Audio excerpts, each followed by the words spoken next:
এবং মস্তিষ্ককে বিকাশ করতে সাহায্য করে এই মিস্টেক্স। অর্থাৎ যখন কোনো মানুষকে, কোনো বাচ্চাকে আমরা মিস্টেক্সটাকে রিসিভ করা শেখাবো, অ্যাকসেপ্ট করা শেখাবো, তখনই কিন্তু তার মধ্যে সামনের দিকে এগিয়ে যাওয়ার বা নতুন একটা স্টেপ নেওয়ার আগ্রহ তৈরি হবে এবং সে ফ্লোলেসলি সামনের দিকে আগাবে, ফিয়ারলেসলি সামনের দিকে আগাবে। এই ফিয়ারলেস এনভায়রনমেন্ট তৈরি করাটা হচ্ছে প্রত্যেক। আসসালামু আলাইকুম। যখন আমরা প্যারেন্টিংয়ের জন্য প্যারেন্টসদেরকে রেডি করছি, তখন আমাদের আসলে প্রিপারেশন নেওয়া উচিত যে কোন সেন্টেন্সটা কীভাবে বলা যায়। তো এটার একটা প্রিপারেশন হিসেবে আজকে আমরা যে একটা ভিডিওটি তৈরি করেছি, এটা মূলত হচ্ছে যে কিছু ফ্রেজ বা কথা, যেটা হচ্ছে আমরা আমাদের যে বাচ্চাদের সাথে আমরা করব, কিন্তু এটা আমরা একটা নির্দিষ্ট স্ট্রাকচারে করব, এটা আমরা নিজেরা তৈরি করে করব। সো আমরা প্রতিনিয়ত আমাদের প্যারেন্টের পক্ষ থেকে আমরা বিভিন্ন ধরনের কমিউনিকেশন করে থাকি। এই কমিউনিকেশনগুলো আমরা কোনো নির্দিষ্ট ফরম্যাটে কখনো চিন্তা করি না। আমরা আমাদের স্বভাবত যে আচার আচরণগুলো করে থাকি, এগুলো আমাদের ইনহেরেন্ট আমাদের ভিতরে থাকে। তো এটা আমরা প্র্যাকটিস করে করে এটা আমরা আমাদের সাবকনসিয়াস মাইন্ডে আমরা এটা গেঁথে নিতে পারি। যেমন আজকে আমি কয়েকটা সেন্টেন্স বলি। যেমন বাচ্চা যখন মন খারাপ হয়ে যায়, তখন আমরা বলি it's okay to feel upset. মানে মন খারাপ হলে যে মন খারাপ হতেই পারে, এটা নিয়ে মানে খুব স্বাভাবিকভাবে জিনিসটাকে নিতে হবে। অর্থাৎ একটা বাচ্চার যে ইমোশন থাকে, ইমোশনটাকে আমরা স্বাভাবিকভাবে দেখব, এবং কারো যদি মন খারাপ হইতে তাহলে বলতে হবে মন খারাপ হওয়া স্বাভাবিক, it's a very natural thing. তাতে সে বুঝতে পারবে যে এটাকে কিভাবে ম্যানেজ করা যায়, এটাকে কিভাবে ওয়ার্কআউট করা যায়, এটাকে কীভাবে আপ আউট করা যায়, অর্থাৎ এটার উপরে দিয়ে কীভাবে সেই যেন সামনের দিকে মুভ করতে পারে, ফরওয়ার্ড টু দ্য ফিউচার। অথবা আপনি বলতে পারেন যে ঠিক আছে, মন খারাপ, আসো আমরা এটা নিয়ে কথা বলি। যখন কোনো নেগেটিভ জিনিস নিয়ে, যখন কোনো ইমোশনস নিয়ে ডিসকাস করা হবে, তখন আর এটা ইমোশন লেভেলে থাকে না, তখন এটা ডিসকাস লেভেল চলে আসে এবং এটার পাওয়ার নষ্ট হয়ে যায়। So this A trick. 2 নম্বর একটা সেন্টেন্স হতে পারে এরকম যে what we can learn from this. এই যে আমাদের ব্যর্থতা বা আমাদের এই যে মন খারাপ হলে এখান থেকে আমরা কী শিখতে পারি, what we can learn from this, এটার থেকে আমরা কী শিখতে পারি, সেটা নিয়ে আলোচনা হতে পারে। তারপরে আমরা বলতে পারি যে পারফেকশন। অনেক সময় আমরা বলি you don't have to be perfect to try again. অর্থাৎ একটা জিনিস যেমন হয়েছে এটাকে র অবস্থায় এরকমই থাক, because you are a person.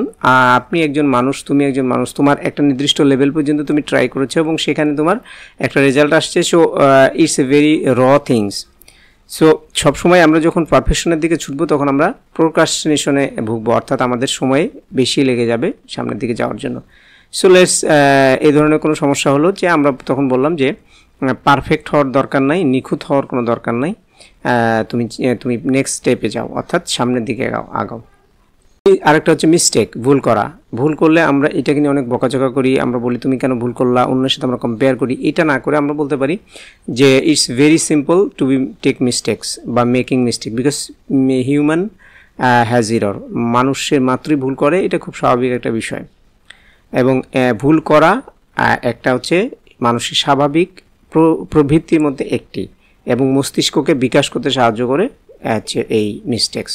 অর্থাৎ যখন কোনো মানুষকে, কোনো বাচ্চাকে আমরা মিস্টেক্সটাকে রিসিভ করা শেখাবো, অ্যাকসেপ্ট করা শেখাবো, তখনই কিন্তু তার মধ্যে সামনের দিকে এগিয়ে যাওয়ার বা নতুন একটা স্টেপ নেওয়ার আগ্রহ তৈরি হবে এবং সে ফ্লোলেসলি সামনের দিকে আগাবে, ফিয়ারলেসলি সামনের দিকে আগাবে। এই ফিয়ারলেস এনভায়রনমেন্ট তৈরি করাটা হচ্ছে প্রত্যেকটা মানুষের, প্রত্যেকটা ব্যক্তির প্রত্যেক মুহূর্তের কাজ হচ্ছে কীভাবে ফেয়ারলেস মুভমেন্ট করা যায়। এবং আমরা যদি বাচ্চাদেরকে ছোটোবেলা থেকে ফেয়ারলেস মুভমেন্ট করাতে পারি, তাহলে এই বাচ্চাটা অসাধারণ কিছু করে দেখাতে পারবে। আরেকটা সেন্টেন্স হতে পারে it's hard but you can do hard things. হ্যাঁ, আমি জানি এই কাজটা খুব কঠিন, বাট তুমি কঠিন কাজ করতে পারো।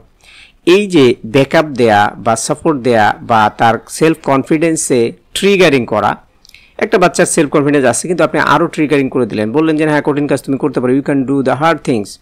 সে তখন ওই কাজটা খুব ইজিলি করতে পারে এবং তার কনফিডেন্স লেভেলটা আরও পোক্ত হয়, শক্ত হয়। আরেকটা হচ্ছে যখন কোনো জিনিস কঠিন লাগে, তখন আমি দেখি যে তুমি চেষ্টা করো, তোমার চেষ্টা আমি দেখতে পাই। অর্থাৎ একটা বাচ্চার এই এক্সিলেন্সির দিকে অ্যাটেনশন না দিয়ে তার এফোর্টের দিকে অ্যাটেনশন দেয়া, অর্থাৎ even when the tough I see you trying, tough সিচুয়েশনে আমি তোমাকে ট্রাই করা দেখেছি। ইটস তাকে রিমেম্বার করে দিবে যে সে কিন্তু কন্টিনিউয়াসলি ট্রাই করে যাচ্ছে। আরেকটা sentence, let's take deep breath and figure this out. যদি কোনো সমস্যা দেখা দেয় চলো আমরা এইটাকে সমাধান করার জন্য আমরা গভীরভাবে শ্বাস নেই। গভীরভাবে শ্বাস নিলে আমাদের শরীরে ব্রেনের মধ্যে প্রচুর অক্সিজেন যাবে এবং আমরা হচ্ছে অনেক জিনিস শর্ট আউট করতে পারবো। তুমি একা নও, আমি তোমার পাশে আছি। অর্থাৎ একটা ভরসা তৈরি করে দেওয়া, ফেয়ারলেস সিচুয়েশন তৈরি করা যে উই আর উইথ ইউ, আমি তোমার সাথে আছি, তুমি করতে থাকো, তাহলে একটা বাচ্চা কনফিডেন্স পাবে।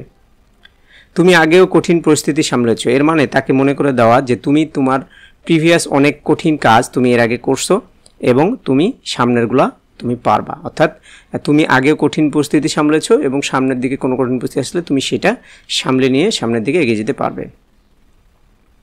তোমার অনুভূতিগুলো বাস্তব এবং এটি সামনে থাকবে না, এটা কেটে যাবে।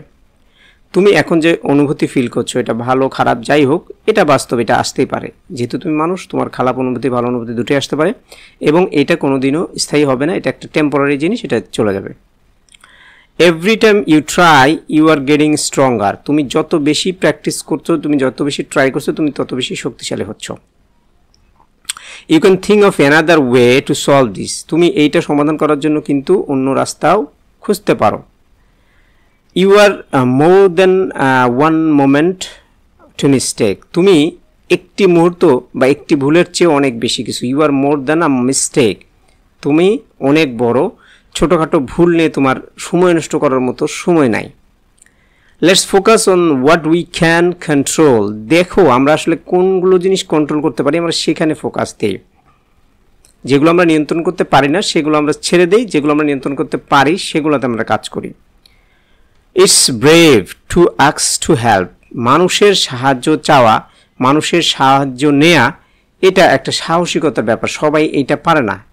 Everybody can't take help from others. মানুষের কাছে সাহায্য চাওয়াটা কোনো খারাপ বিষয় না, এটা একটা ভালো বিষয়। তুমি আবার উঠে দাঁড়িয়েছো, এটাই স্থিতিস্থাপকতা। This is bounced back. You bounced back, it's is resilience. Resilience is a মানে একটা পাওয়ার মানুষের মধ্যে, যেটা স্থিতিস্থাপকতা বলা হয়, যে কোনো সিচুয়েশনে সে অ্যাডাপ্ট করতে পারবে, যে কোনো সিচুয়েশনকে সে ম্যানেজ করতে পারবে, এটাকে বলা হচ্ছে রিজিলিয়েন্স। তো রিজিলিয়েন্স তোমার মধ্যে আছে, তুমি যে কোনো সিচুয়েশনকে উঠে দাঁড়াতে পারো, এই যে সাহসটা তাকে দেয়া। পরের বার তুমি ঠিক ভিন্নভাবে চেষ্টা করতে চাও। What you can want to try differently next time. পরের বারে তুমি অন্যভাবে ট্রাই করবা। তুমি বড় বড় আবেগকে সামলাতে শিখেছো। You are learning how to handle big emotions. অনেক বড় বড় ইমোশনগুলোকে তুমি হ্যান্ডেল করতে পারো। আমি তোমার অধ্যবসায়ের প্রশংসা করি। I admire your persistence. তোমার যে পারসিস্টেন্স আছে, তোমার যে অধ্যবসায় আছে, তুমি যে সময় নিয়ে অপেক্ষা করছো সফলতার জন্য, তুমি সফলতার পথে দাঁড়িয়ে আছো এবং তুমি একটা স্টিকি নেস নিয়ে তুমি একটা কাজের উপরে দাঁড়িয়ে আছো, এটা একটা অধ্যবসায়। এটা আমি অ্যাডমায়ার করি, এটা প্রশংসা করি।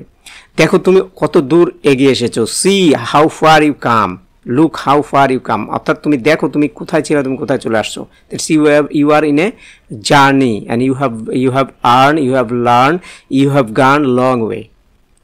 ব্যর্থতা শিখতে ও বেড়ে ওঠার একটি অংশ। অর্থাৎ setback a part of growing. মাঝে মাঝে স্থিতি হয়ে দাঁড়ানো বা ব্যর্থতা আসা, এখান থেকে লার্নিং করা এবং সেইটার থেকে সামনের দিকে এগিয়ে যাওয়া, এটা জীবনের একটা অংশ। Keep going when you are feel slow. যখন তুমি ধীরে যাচ্ছ তখন তুমি যেতে থাকো, অর্থাৎ ধীরে যাওয়াটাও যাওয়ার মধ্যেই পড়ে। বিশ্রাম নেওয়া ঠিক আছে, তারপর আবার চেষ্টা করো।